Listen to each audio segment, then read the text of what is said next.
독일의 소설가이자 법학자인 베른하르트 슐링크의 소설 책 읽어주는 남자에는 전철 검표연이었던 한나와 그녀의 연인이 되는 미하엘이 주인공으로 등장합니다. 많은 나이 차이에도 불구하고 황달에 걸린 미하엘을 한나가 도와준 것이 계기가 되어 이 연인이 되는데요.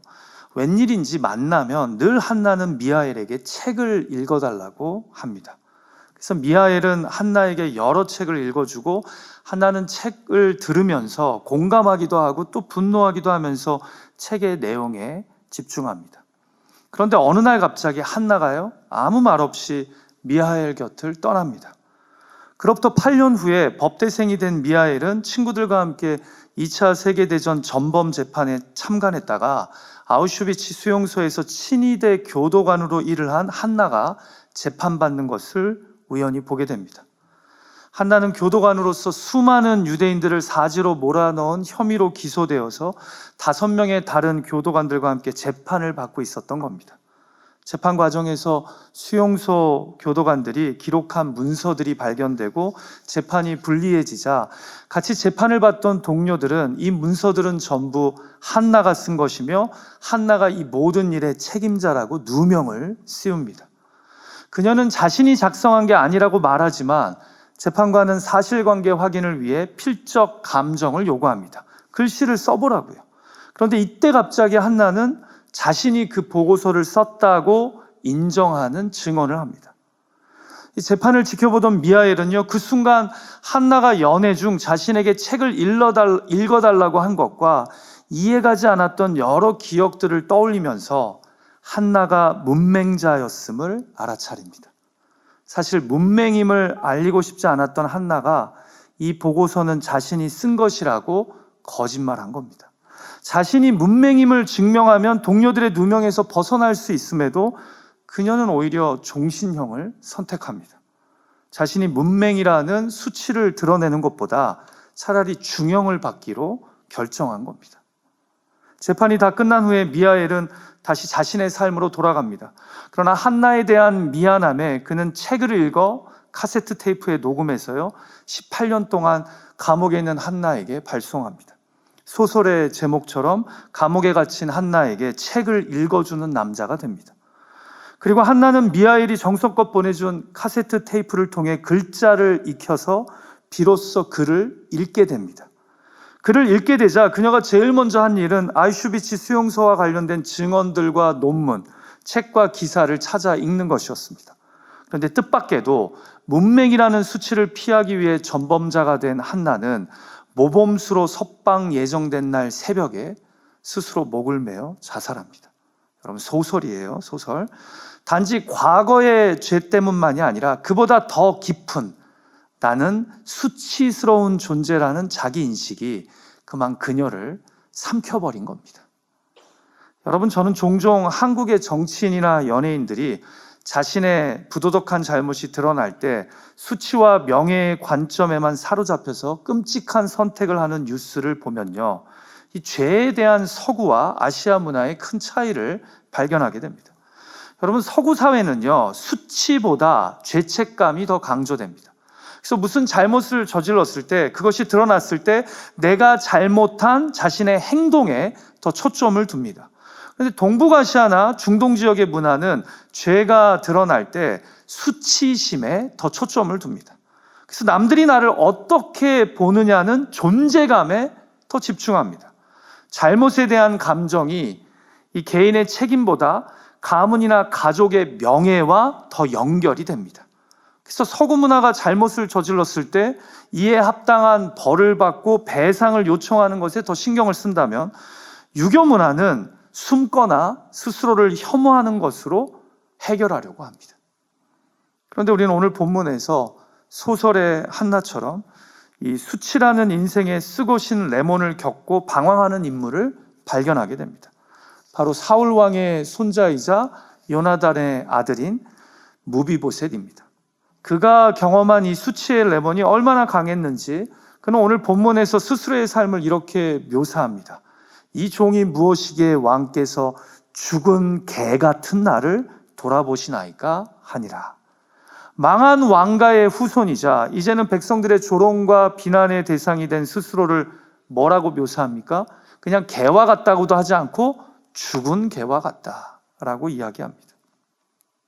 그런데 그런 수치심에 사로잡힌 그가 오늘 본문에서 변화의 은혜를 경험하게 됩니다. 기도하고 소망하기는 오늘 말씀을 통해 우리 인생에도 수치라는 레몬이 찾아옴을 깨닫고 그 수치를 레모네이드로 바꾸시는 하나님의 은혜와 도전이 우리 삶 가운데 있기를 간절히 소망합니다. 자, 무비보셋의 이야기를 통해 우리는 인생의 어떤 레몬을 보게 됩니까? 그 레몬은 어떻게 바뀌고 이를 통해 성경이 우리에게 주는 메시지는 무엇입니까? 첫 번째로 우리가 살펴볼 것은 무비보셋의 삶에 찾아온 레몬이 구체적으로 무엇이었기에 스스로를 죽은 개와 같은 나라고 표현했냐는 점입니다. 여러분, 그의 레몬은요, 몰락한 가문과 남겨진, 곧 지워지지 않은 상처가 만든 수치였습니다. 수치. 자, 본문의 이야기는요, 다윗이 사울 왕을 이어 이스라엘의 왕이 되어 예루살렘에 하나님의 임재를 상징하는 언약궤까지 다 옮기고 블레셋으로부터 나라를 안정시킨 후에 일어난 일을 우리에게 들려줍니다. 같이 본문 3절 말씀 읽어볼까요? 시작. 왕이 이르되 사울의 집에 아직도 남은 사람이 없느냐? 내가 그 사람에게 하나님의 은총을 베풀고자 하노라 하니 시바가 왕께 아뢰되 요나단의 아들 하나가 있는데 다리 저는 자니이다 하니라. 자, 다윗 왕이 몰락한 사울 왕가의 종이었던 시바에게 사울의 집에 아직 남은 사람이 있는지 물어봅니다. 그러자 시바가 답하기를 요나단의 아들 하나가 남았는데 그가 다리 저는 자입니다 라고 이야기해 줍니다. 여러분, 이 답변이 좀 황당한 것이요, 남은 사람이 있느냐 물으면 누가 있다고 알려주면 되는데 무비보셋이라는 이름은 소개하지 않고 자기가 모시던 주인의 아들인데요, 그냥 요나단에게 아들이 하나 있다고, 그런데 그가 다리를 저는 자라고 이야기한다는 점입니다. 아니, 누가 우리한테 누구네 집에 자녀 있어요? 라고 물으니까 뭐 아들 하나 뭐 딸 하나 있는데 공부 되게 못합니다, 뭐 백수입니다, 뭐 못생겼습니다, 말을 잘 못합니다 라고 답하나요? 그러니까 이 답변에요, 이 집안, 몰락한 집안을 바라보는, 무비보셋을 바라보는 종의 시각이 담겨 있는 겁니다. 여러분, 무비보셋이요, 왜 다리를 절게 되었는지 아십니까? 사무엘하 4장을 보면 할아버지 사울과 아버지 요나단이 블레셋과의 전쟁에서 다 전사하자 혹시나 모를 시국에 유모가 허겁지겁 닷살된 무비보셋을 안고 도망치다가 그만 아이를 떨어뜨려서 절게 된 겁니다. 평생 불구가 된 거예요. 그러니까 그에게는 이 다리 저는 장애가요, 가문의 몰락이 시작되었음을 알려주는 일종의 사인이자 상처입니다. 상처. 그런데 그 지워지지 않는 상처인 거죠.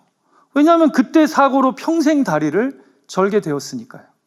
그래서 자신의 인생 레몬인 수치심에 사로잡혀서 나는 죽은 개보다 못하다고 한탄하며 숨어 지냈던 겁니다.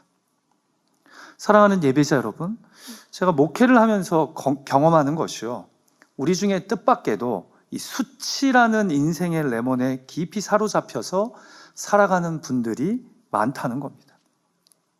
어렸을 때 엄청 부유하게 살던 집이 순식간에 망해서 차 앞 딱지가 붙여지고 잘 살던 집에서 쫓겨나 평생 살아본 적이 없는 그런 동네에 허름한 집에서 살았던 경험이요, 인생의 시고 쓴 수치가 되어서 그 사람의 자존감을 한없이 떨어뜨릴 수 있습니다.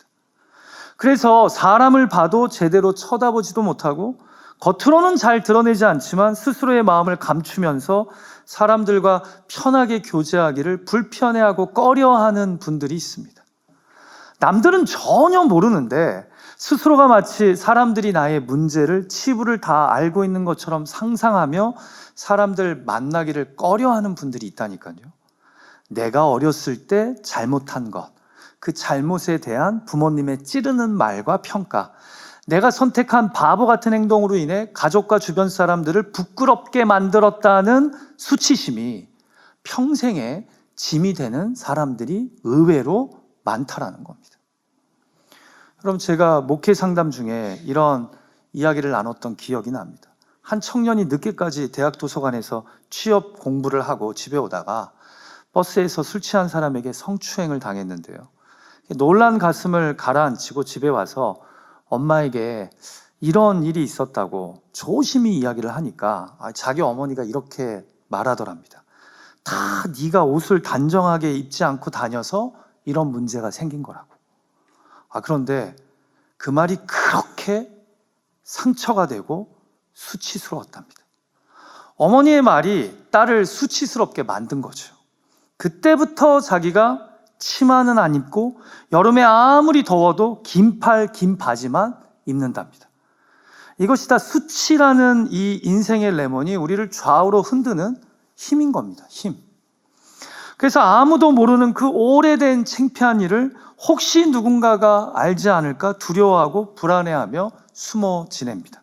스스로를 무가치하게 여기며 나 같은 놈은 죽어도 싸, 이런 대우받아도 싸 하면서 자신의 존재감을 애써 떨어뜨리고 부정합니다. 그때 그 일, 그 선택을 해서 자신과 가족, 주변 사람들을 창피하게 한 스스로를 한없이 괴롭히면서 말입니다. 그래서 무비보셋이 자신을 찾아온 다윗 왕에게도 왜 죽은 개와 같은 나에게 이렇게 찾아오셨냐고 답한 겁니다. 그게 수치에 사로잡혀 사는 스스로에 대한 솔직한 자기 평가이거든요. 여러분, 그래서 수치라는 인생의 레몬에 깊이 사로잡힌 이 무비보셋의 심정을 성경이 이렇게 날카롭게 설명해 줍니다. 다윗 왕이 그가 지금 어디에 있느냐고 묻자 시바가 이렇게 답합니다. 로드발 암미엘의 아들 마길의 집에 있나이다. 그럼 여기 로드발이라는 이 히브리어 단어가요, 그냥 지역의 이름인데 그 뜻이 매우 의미심장합니다. 직역하면 풀밭이 없는 곳, 곧 물이 없는 메마른 곳인데요, 여기서 조금 더 의역하면 가치가 없는 곳을 의미합니다. 그러니까 지금 사울의 유일한 후손이 어디에 사느냐 물으니까 대답이 가치가 없는 곳에 살고 있다라고 답한 거예요. 자, 누가 가치가 없다는 말이죠? 무비보셋이 가치가 없다는 겁니다. 가치가 없으니까 가치 없는 곳에 사는 거예요. 마치 죽은 개와 같다는 말과 지금 평행을 이루는 표현인 겁니다. 사랑하는 예배자 여러분, 무비보셋에게는 수치의 레몬이 있었습니다. 어떤 수치입니까? 그가 몰락한 왕가의 유일한 직계 후손입니다. 그가 사울 왕고가 먹을 조롱과 비난을 다 받아야 되는 유일한 사람이에요. 그에게는 내 집이 망했다는 수치감이 있었습니다. 근데 이것이 그의 삶을 올가맨 겁니다. 더불어 도망치며 당한 몸의 상처가 지워지지 않습니다. 내 신체에, 내 학력과 집안 배경에, 내 직업과 가족 중에 감추고 싶은 수치스러운 상처가 있는데 그게 지워지지 않고 내가 가는 곳곳마다 따라옵니다. 그래서 우리 인생을 수치의 레몬 맛으로 채워버립니다. 그래서 어떻게 해요? 우리도 무비보셋처럼 로드발로 갑니다. 메마른 땅에 숨어 살면서 스스로를 가치 없는 인생으로 여깁니다. 제가 지금 자세하게 케이스를 들어 하나하나 이야기하지 않아도 저와 여러분의 삶에도 지워버리고 싶은 수치스럽게 여기는 순간이, 상처가 있지 않습니까? 그래서 나도 모르게 남들과 대화하거나 관계할 때 스스로 창피하다고 생각하고 남들의 시선과 나누는 대화가 혹시나 나의 그 일과 관계된 것이 아닐까 염려하며 신경 쓰고 있지 않습니까? 집안의 일로, 나의 잊고 싶은 잘못된 선택으로 부모님이, 가족이 부끄러움 당한 그 일을 계속 묵상하면서 나의 삶을 로드발과 같이 여기고 있지는 않냐라는 겁니다. 이것이 바로 무비보셋의 삶이었다라는 거죠. 자, 그런데 이렇게 로드발에서 수치라는 인생 레몬을 맛보고 있던 무비보셋에게 변화가 시작됩니다. 어떻게 레몬이 변합니까? 그의 인생 레몬에 하나님이 어떻게 개입하십니까? 바로 은혜로 개입하십니다. 수치스러운 일을 부르시고 존귀하게 하시는 은혜 말입니다. 자, 여러분, 다윗에게 무비보셋은 자신을 어떻게든 죽이려고 했던 선왕의 유일한 후손입니다. 손자예요. 물론 그의 아버지인 요나단과는 매우 특별한 우정의 관계였지만 어찌되었든 사울의 후손은 자신의 왕권을 흔들 수 있는 그런 암적 존재가 될 수 있습니다. 자, 그런데 시바의 말을 듣고 그가 로드발의 사람을 보내 무비보셋을 예루살렘 궁으로 데려옵니다. 그가 다윗을 보고 나와 엎드려 절하자 다윗 왕이 그에게 이렇게 말합니다. 다윗이 이르되 무비보셋이여. 여러분, 아까 시바가, 제가 지금 이거 자꾸 발음할 때마다 신경이 쓰여요. 다윗 왕에게 사울 집안에 남은 사람이 있느냐 하니까 뭐라고 답했죠? 요나단의 아들이 하나 있는데 다리를 저는 자니이다 했죠. 그런데 다윗은 보자마자 그의 이름을 불러줍니다. 무비보셋이요. 감동이 없으세요? 저는 돌 감람나무 아래에 딱 멈춰 서셔서 고개를 드시고 삭개오야 부르시던 예수님이 자동으로 떠올려집니다. 여러분, 삭개오도 여리고성 최고의 왕따 아니었습니까? 로마 제국을 위해 일하면서 동족의 피를 빨아먹는 앞잡이였잖아요. 그야말로 명예수치 문화였던 당시 사회에서 완전히 무시당하던 존재였죠. 그런데 예수님이 내면의 깊은 수치심에 사로잡힌 그의 이름을 직접 불러주십니다. 삭개오야. 그리고 이렇게 얘기해요. 내가 오늘 너의 집에 유하여야겠다. 여러분, 그때 삭개오 기분이 어땠을 것 같습니까? 그런데 지금 다윗 왕이 자신을 죽일지도 모르는 그가 보자마자 무비보셋이여 하고 이름을 불러줍니다. 은혜죠. 한량없는 은혜죠. 그리고는 여기서 멈추지 않아요. 로드발에 짱 박혀 있던 그를 예루살렘 왕궁까지 부른 이유를 알려주는데요. 같이 9장 7절 말씀 읽어볼까요? 시작. 다윗이 그에게 이르되 무서워하지 말라. 내가 반드시 내 아버지 요나단으로 말미암아 내게 은총을 베풀리라. 내가 내 할아버지 사울의 모든 밭을 다 내게 도로 주겠고 또 너는 항상 내 상에서 떡을 먹을지니라 하니. 자, 여러분은 솔직히 다윗의 이 말 중에 어떤 부분에 귀가 솔깃해지십니까? 내 할아버지 사울의 모든 밭을 다 내게 도로 주겠다. 아니면 너는 앞으로 항상 내 상에서 떡을 먹을지니라. 여러분, 뭐 땅이 좋지 부담스럽게 왕하고 매일같이 식사하는 게 뭐가 좋을까요? 식사나 제대로 하겠습니까? 불편해서. 그런데요, 우리가 수치라는 상처의 관점에서 보면요, 할아버지 땅들 다 돌려주겠다 보다 내가 너와 매일같이 식사하겠다는 말이요, 정말 위로가 되는 말입니다. 정말 귀한 표현이에요.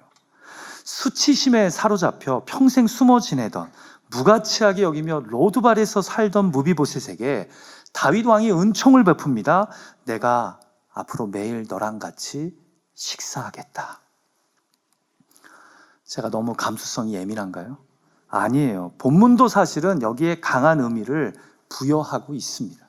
그래서 다윗 왕과 무비보셋의 만남을 기록한 본문 9장에서요, 내 상에서 떡을 먹을 것이다 라는 표현이 정확하게 4번이나 나옵니다.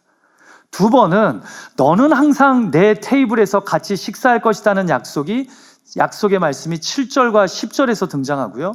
뒤에 2번은 정말 그가 그렇게 왕의 식탁에서 식사했음을 알려주면서 11절과 13절에서 또다시 강조합니다.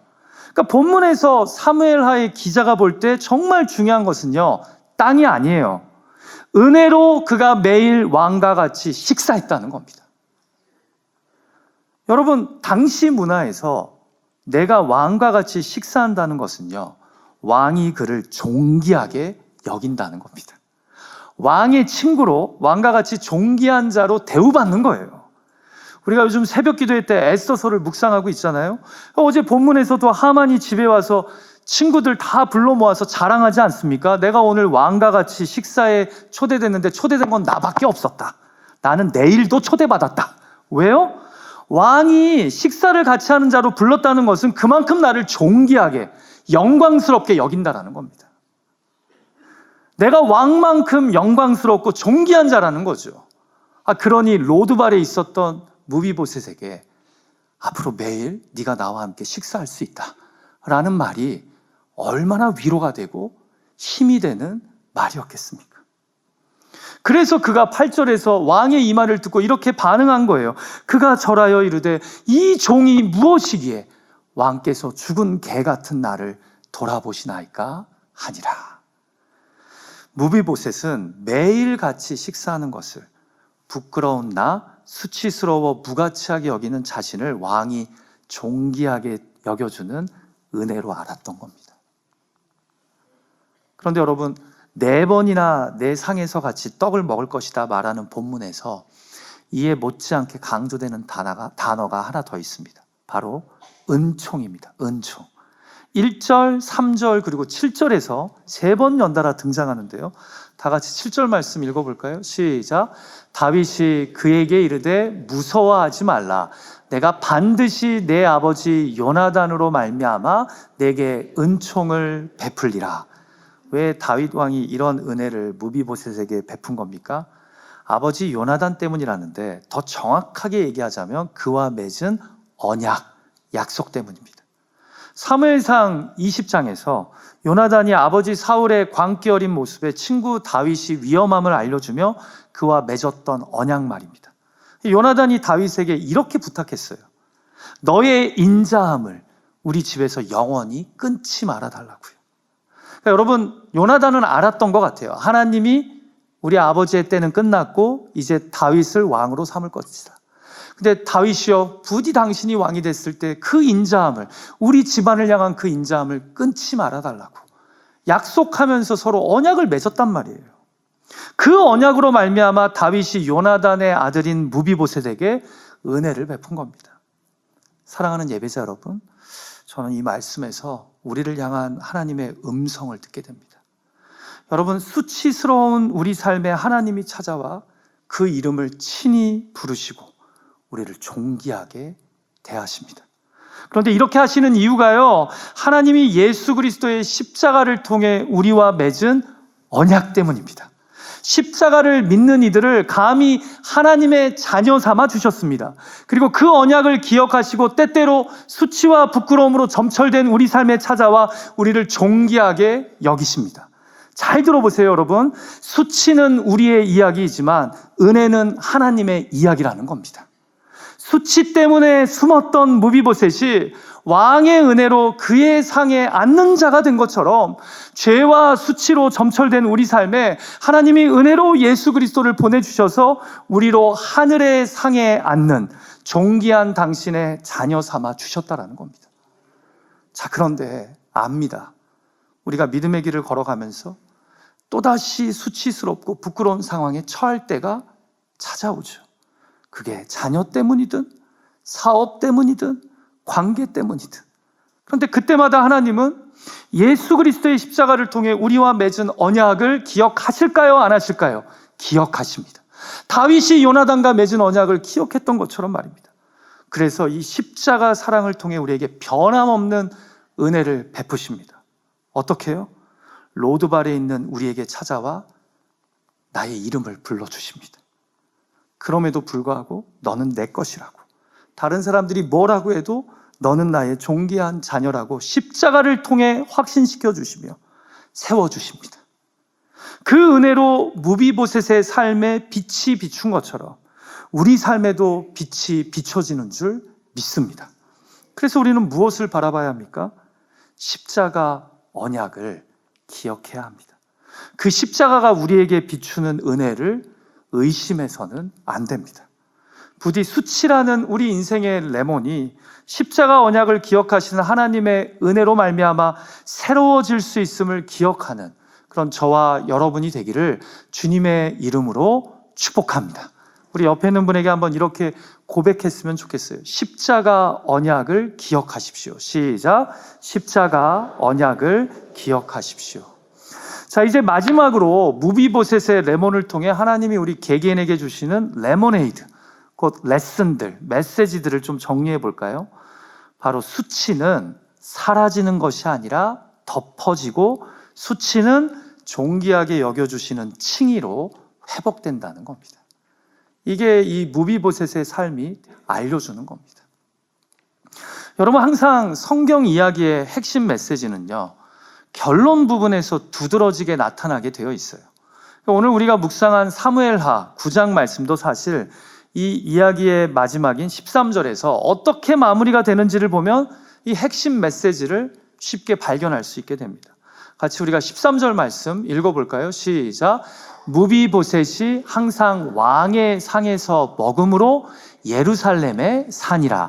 그는 두 발을 다 절더라. 여러분, 제가 여기서 관심을 갖고 싶은 것은요, 9장이 계속 강조하듯 정말 로드발에 숨어있던 무비보셋이 예루살렘에 와서 살면서 궁에서 다윗과 항상 매일 식사를 했다는 것, 이거 되게 중요한 이야기예요. 근데 이것보다 이 이야기를 마무리하는 성경의 기술이 매우 독특하다는 거예요. 여러분 보세요. 이 이야기는 사실 무비보셋이 항상 왕의 상에서 먹으며 예루살렘에 살았다 하면서 끝이 나면 딱 좋아요. 그런데 여기에 한 문장이 더해집니다. 마지막 문장이 뭐예요? 그는 두 발을 다 절더라. 아니, 누가 이거 모릅니까? 5살 때 도망치다가 다친 거 다 알지 않습니까? 앞에서도 시바가 이야기했고요. 그런데 마지막을 굳이 이렇게 끝내요.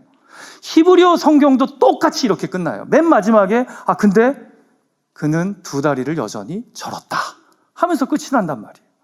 한 이야기의 아름다운 엔딩으로는 좀 뭔가 어색하고 불편하다는 거죠. 여러분, 그는 여전히 다리를 절었습니다. 자, 그런데 이제 매일마다 왕의 식탁에 앉아 함께 식사함으로써 그의 정체성은, 존재감은 완전히 달라집니다. 무슨 말이에요?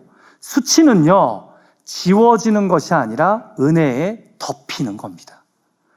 우리의 죄는요, 사실 지워져서 다시는 죄를 짓지 않는 거룩한 삶을 살면 좋은데 그렇지 않고 사실은 예수님의 십자가 은혜로 우리의 죄가 덮어지는 겁니다. 수치스러운 일이 사라지고 잊혀지는 것이 아니라 그보다 더 큰 은혜로 덮여져서 수치가 더 이상 내 삶의 문제가 되지 않는 겁니다. 아멘이십니까? 저는 우리가 이 메시지를 오늘 무비보셋의 이야기에서 꼭 붙잡아야 한다고 봐요. 그는 왕과 같이 매일 식사를 했다. 그러나 그는 여전히 두 다리를 절었다. 여러분, 우리 중에도 수치스러운 과거, 아픔과 상처가 있는 분들이 있잖아요. 그거 잊게 해달라고, 그거 만회할 만한 복을 내게 내려달라고, 아니면 이 수치가 내 삶에서 완전히 잊혀지게 해달라고 기도하잖아요. 근데 그렇게 기도하지 마시고요, 주님의 더 크신 은혜에 잠겨 나의 수치가 덮여지게 해달라고 기도하십시오. 아니, 그렇게 기도할 필요도 없어요. 은혜에 깊이 잠기면 수치가 덮어집니다. 더 이상 이 수치가 내 삶의 매러가 되지 않게 됩니다. 이것을 잊지 않는 저와 여러분이 되기를 주님의 이름으로 축복합니다. 수치는 지워지는 것이 아니라 은혜에 덮여지는 겁니다. 두 번째로 우리가 이 무비보셋의 레몬, 인생의 시고 쓴 이야기를 통해서 붙잡아야 할 메시지는 무엇입니까? 우리의 수치는 존귀함을 받음으로 회복된다는 겁니다. 자, 다 같이 본문의 결론 부분인 9절에서 11절 말씀 읽어볼까요? 같이 읽죠. 시작. 왕이 사울의 시종 시바를 불러 그에게 이르되 사울과 그의 온 집에 속한 것은 내가 다 내 주인의 아들에게 주었노니 내 주인의 아들 무비보셋은 항상 내 상에서 떡을 먹으리라 하니라. 무비보셋은 왕자 중 하나처럼 왕의 상에서 먹으니라. 앞에 이야기는 다윗 왕이 시바에게 한 말이에요. 무비보셋의 온 집에 속한 것은, 사울 왕 때부터 있었던 모든 것은 다 내 주인의 아들, 곧 요나단의 아들인 무비보셋에게 줄 것이다. 그리고 그는 항상 내 상에서 식사를 같이 하게 될 것이다. 여러분, 무비보셋을 우습게 보던 시바에게 다윗 왕이 아니다, 무비보셋은 존귀한 자임을 존귀하게 대해줌으로써 보여주는 겁니다. 그리고 나중에 정말 그렇게 존귀하게 대했다라고 11절에서 이야기하면서 뭐라고 얘기해요? 다윗 왕이 무비보셋을 왕자와 같이 여겼다. 그의 아들처럼 그가 대우를 받았다라고 성경은 우리에게 알려줍니다. 그럼 잘 들어보세요. 존귀해서 존귀하게 대하는 것이 아니라 존귀하게 대하니까 정말 존귀해지는 겁니다. 여기에 아멘 안 하시면 어디에 아멘을 하시려고 그래요? 지금 매우 중요한 이야기예요.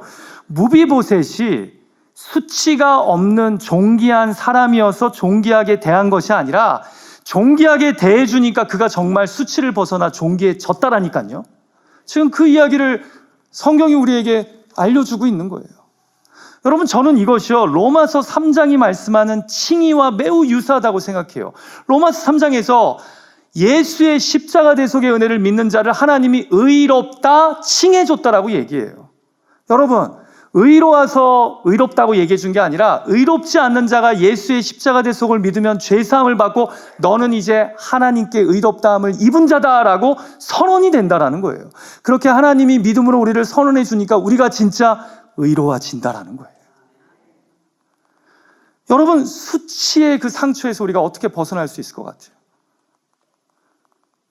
하나님이 예수 그리스도를 통해 나를 얼마나 존귀하게 여기시고 존귀하게 대하시는지를 깨달을수록 우리는 수치에서 회복되는 자신을 발견하게 됩니다.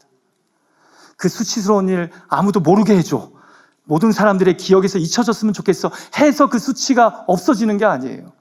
은혜에 덮여야 돼요. 근데 예수 그리스도를 통해 하나님이 우리를 얼마나 존귀한 자녀로 여기시는지를 깨닫고 경험하면 경험할수록 우리는 어느덧 수치를 잊어버린 존귀한 자들이 된다는 겁니다. 내가 나를 죽은 개처럼 수치스럽게 느껴도 하나님은 예수 그리스도의 십자가를 통해 나를 왕의 상에 앉히신 분인 줄 믿습니다. 말씀을 마칠까 합니다. 아까 제가 설교를 시작하면서 책 읽어주는 남자 소설 이야기 했잖아요. 여러분, 솔직히 궁금하지 않으세요? 왜 한나가 출소하는 날 새벽에 자살을 했을까? 여러분, 사실 한나가 모범수로 추록한다는 이야기를 듣고 출간 며칠 전에 미가엘이 한나를 방문합니다. 그러니까 어렸을 때 연애하고 실로 재판정에서 몰래 지켜본 이후로 수십 년 만에 두 사람이 만나게 된 거예요. 잠시 재회의 감격을 나눈 후에 미하엘은 한나에게 20년 동안 감옥에 있었으니 그것으로부터 느낀 게 무엇이냐고 질문합니다. 벌써 출발이 안 좋아요. 한나는 자신의 감정이나 생각은 중요하지 않다고 하면서 사람이 죽었다는 사실은 변하지 않는다고 답합니다. 여러분, 미하엘이 카세트 테이프로 책을 읽어주는 것을 18년 동안 들으면서 사실 한나의 마음이 자신의 그 수치심이었던 문맹이 해결이 되지 않았어요. 근데 나의 유일한 수치를 아는 사람이기도 해요, 미하엘은. 근데 그 미하엘이 와서 한다는 말이 20년 동안 감옥에 있으면서 뭘 느꼈냐고. 그러니까 한나의 답변 자체가 다시 수치심에 깊이 빠져드는 거예요. 내 감정이나 생각은 중요하지 않다고. 중요한 건 나 때문에 사람이 죽었다는 사실은 변하지 않는다고. 그녀는 유일하게 자신의 수치를 아는 미하엘에게까지 받아들여지지 않은 겁니다. 그날 그 면회의 자리에서. 여러분, 저는 여기서 이런 생각을 하게 돼요. 그때 미하엘이 한나를 만나서 그래도 당신이 이렇게 문맹에서 벗어나 책을 읽게 된 게 얼마나 대단한지 모른다고. 당신이 이제 감옥에 나가게 되는데 당신은 소중한 사람이고 존귀한 사람이라고. 이제 다시 힘있게 주어진 삶을 살아갔으면 좋겠다고. 그렇게 존귀하게 이 여인을 대했다면 과연 한나가 추록하는 그날 새벽 깊은 수치심에 잠겨 자살하는 안타까운 선택을 했을까요? 여러분, 저는 오늘 본문 말씀에서 왕인 다윗의 모습에서 우리 인생의 주인이신 하나님의 모습을 발견하게 됩니다.